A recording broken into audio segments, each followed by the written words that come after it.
So let us understand in today's class about Crusades. Okay. So in our previous class we have studied about how Christianity rise and spread, who were monks, monasteries, how they were involved in the spreading of Christianity, also details of monastery, what activities they did, and when Roman Empire declined, how the church became so powerful, isn't it? So all such details we have discussed in our previous class.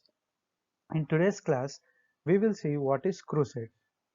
As Christianity was spreading in the Western world, the Eastern world saw the rise and spread of new religion called Islam.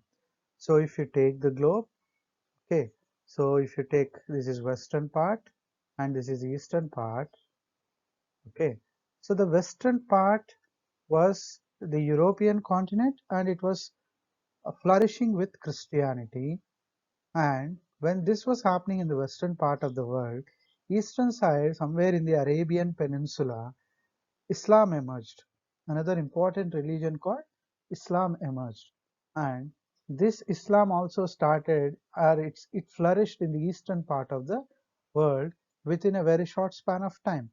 And the followers of Islam are known as Muslims.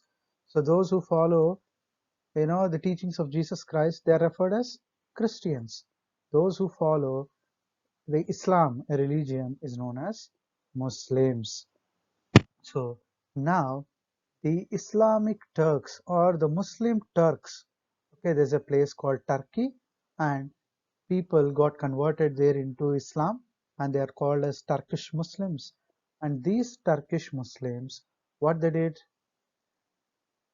so from eastern side, they went to the western side and captured Jerusalem, which is an important holy center for Christians. The Turkish Muslims from the eastern part of the world invaded the Roman Empire and they started or invaded the declined Roman Empire, which was flourishing with Christianity, and they occupied Jerusalem, a very important place. You know why Jerusalem is significant to Christians? Because it was a place where Jesus took his birth. And the Turks started invading the lands of Byzantine Empire. So in the Roman Empire, it is again divided into Western and Eastern. So the Western Empire, somehow it was through barbarian invasions, it got declined. What about the Eastern Empire? It was flourishing with Christianity and everything, but the Turkish people attacked this Eastern Roman Empire, which was called Byzantine Empire. So the Byzantine Empire is nothing but the eastern part of Roman Empire. When the Turkish people invaded this, they could easily capture the Jerusalem, which is a holy center for Christians. And in 1095 CE, Pope Urban II asked all the followers of Christianity to participate in the holy wars or the Crusades against the Turks to reclaim their holy land. Okay, so here, once the Islamic rulers invaded and occupied the Christian lands like Jerusalem, Pope Urban II, who was head of all the Christians throughout the Western Europe, he asked all the Christians, all the states in the Europe which are following Christianity, to send their armies for fighting against these Turkish people and to drive them away from their Christian lands. So the Pope's call received enthusiastic response from a wide section of people, including kings and nobles as well as ordinary peasants. By, by taking the call of Pope Urban II, who was head of the Christianity, many kings, many nobles in the European lands, they have sent their armies. You can see this armies marching towards protecting or regaining their holy lands. They marched and they fought wars with Turkish people for their own holy lands. So concluding this, what are crusades? They are the holy wars done by Christians against the Turkish people for occupying their lands. So between 11th and 13th centuries, Christians led 8 crusades against the Turks, and like first crusade, second crusade, third and fourth to eighth crusade. So this many number of times crusades. So he is Pope Urban II. On his call only, crusades have started. What is the purpose of crusades? To regain the lands that were taken away by the Turkish Muslims from the Holy Land. I mean, the Holy Lands taken by Turkish Muslims, which are belonging to Christians, has been to take them away back. The Christians have led such holy wars called Crusades. So, what was the result of the Crusades, the holy wars? We must know, right? Like whether they won over the Turkish or what happened with the Crusades. That we will see. Though the Christian Crusades could never decisively win control over Jerusalem, Crusades opened the door for both economic and cultural exchange between Christian and Arab worlds. So even though the Christian rulers could not completely win over the Turkish people, surprisingly, there was a, we can call it like, surprisingly, both cultures got merged. So here, if you take, this is the Arabian Peninsula, and if you take, this is the European continent where, this kind of, I mean, Jerusalem and all are present. When these people came here and they started occupying their places and ruling, these people started coming here and they started doing wars. So when these wars are going on, they went for many years. So in the meanwhile, both cultures, the Islamic Turkish cultures and the Roman cultures, ancient Roman cultures, which were being preserved in Byzantine Empire, both got mixed. When the cultural exchange started happening, there was a new change in Europe. The Christians were deeply impressed by the splendor and the learning of the Arab world. Whatever the Arabs have, the grand structures, the way their arts, their kind of warfare and all. The Christians were very much impressed by the, the way the Arabs were living. This eventually brought many changes in Europe as well.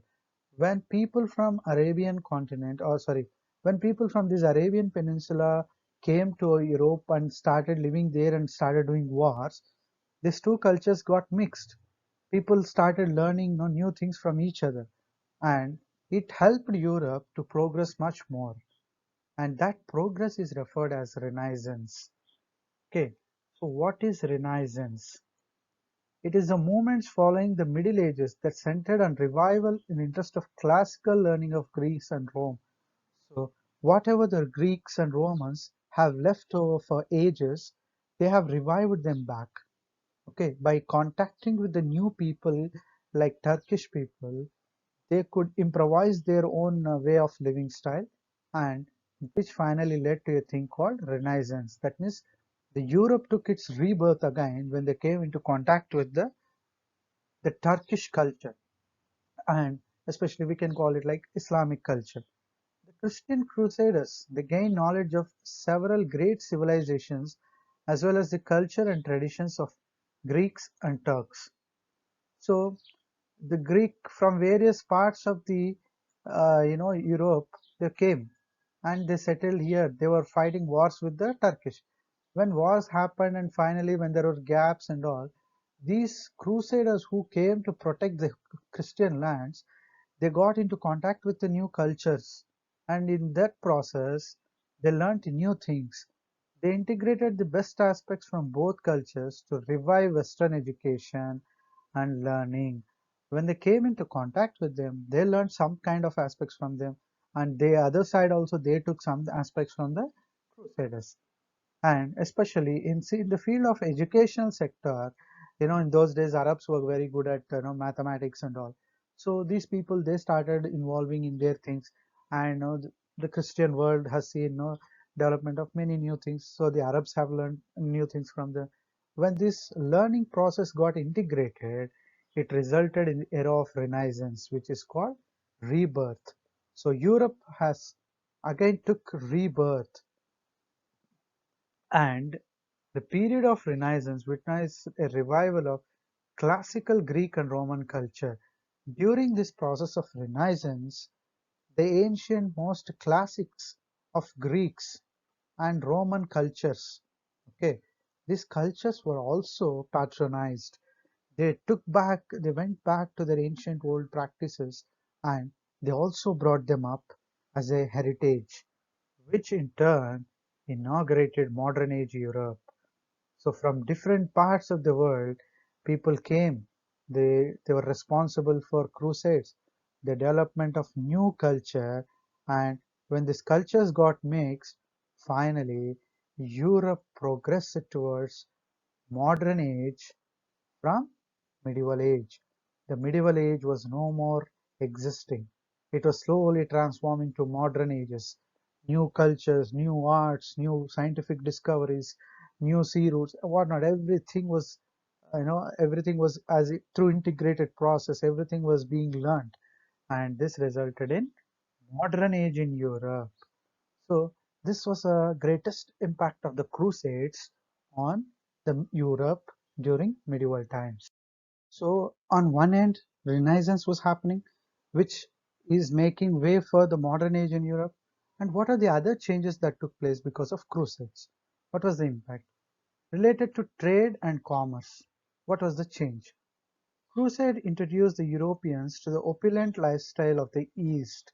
Opulent means very luxurious lifestyle. The Arab world was living very luxuriously those days, and the Europeans came into contact with such luxurious lifestyle. They came to know, okay, this is a way, this is kind of a luxurious way they can live. They developed a taste for finer things and luxurious lifestyle of the East.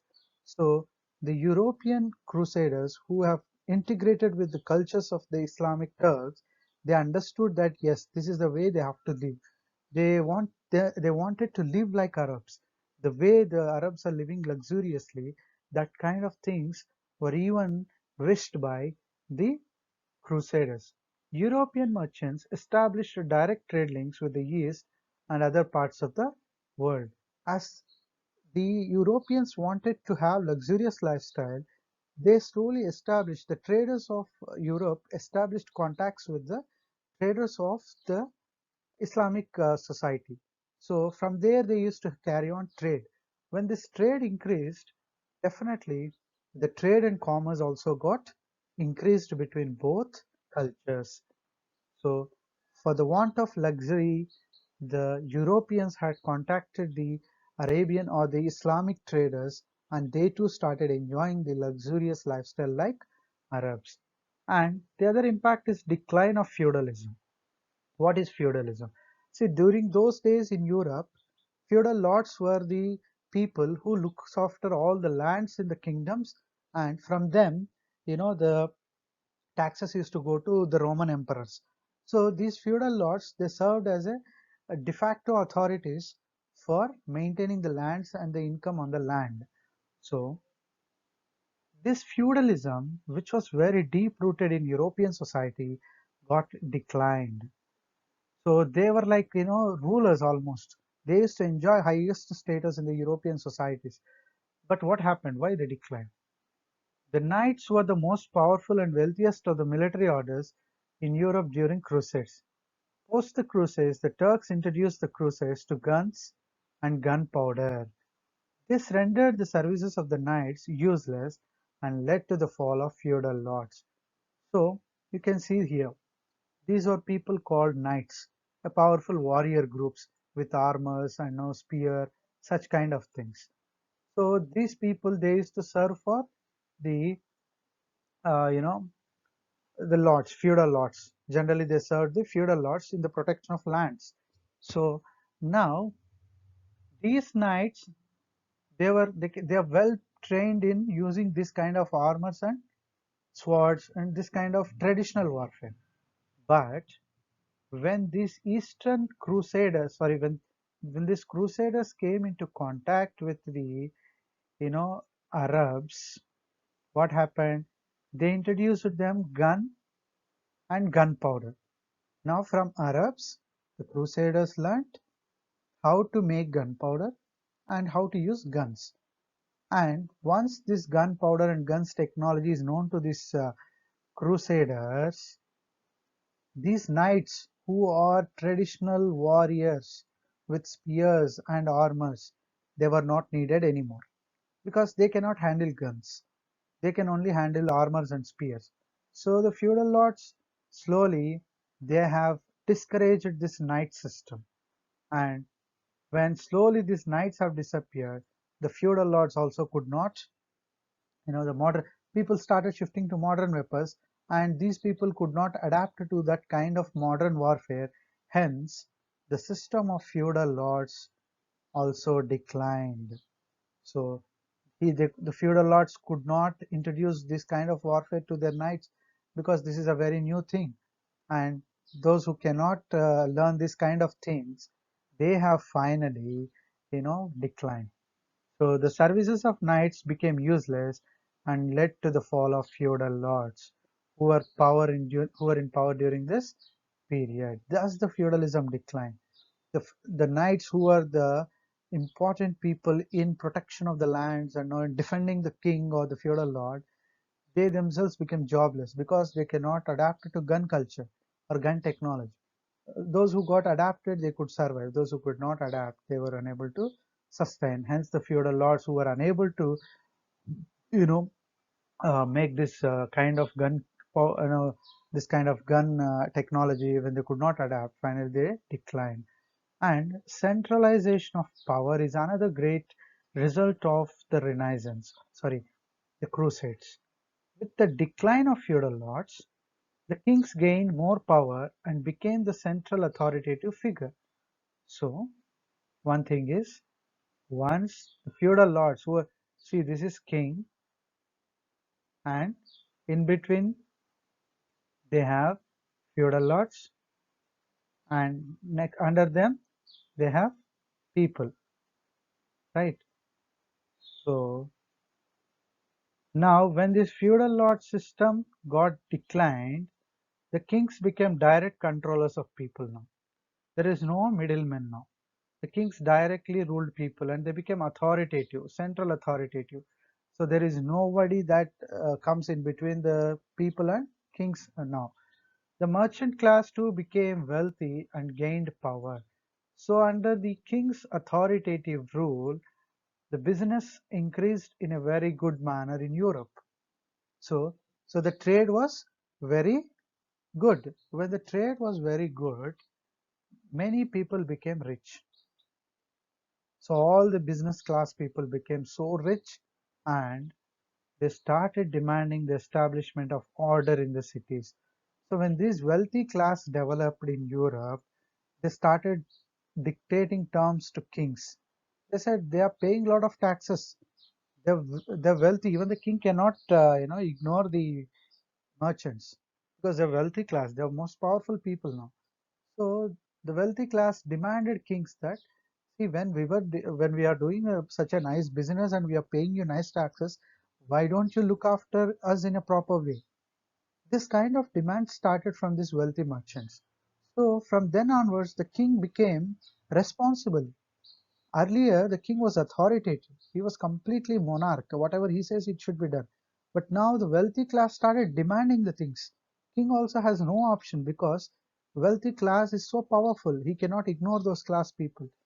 So when these merchant class asked, provide proper facilities for the taxes you are taking, the kings also became responsible, and they started, you know, what they started looking after the welfare of the people, because these wealthy merchants they started funding the kings also, and with that funding they demanded the things for them for their comforts. So when such merchant class and the king class became more and more, finally, nowhere you can see this feudal power. The feudal power finally completely declined, which was a major development in Europe. So, in terms of trade, luxurious trade they have adopted. Feudalism, which was a age-old practice of administrative, was lost, and kings got centralized with their power, and their authority became more.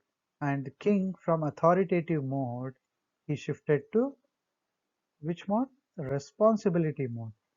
So how he shifted, that we have discussed. With the wealthy merchant class, He has no option left. The king has no option to left except providing the facilities required for them. So this is about the chapter medieval Europe and the changes that happened.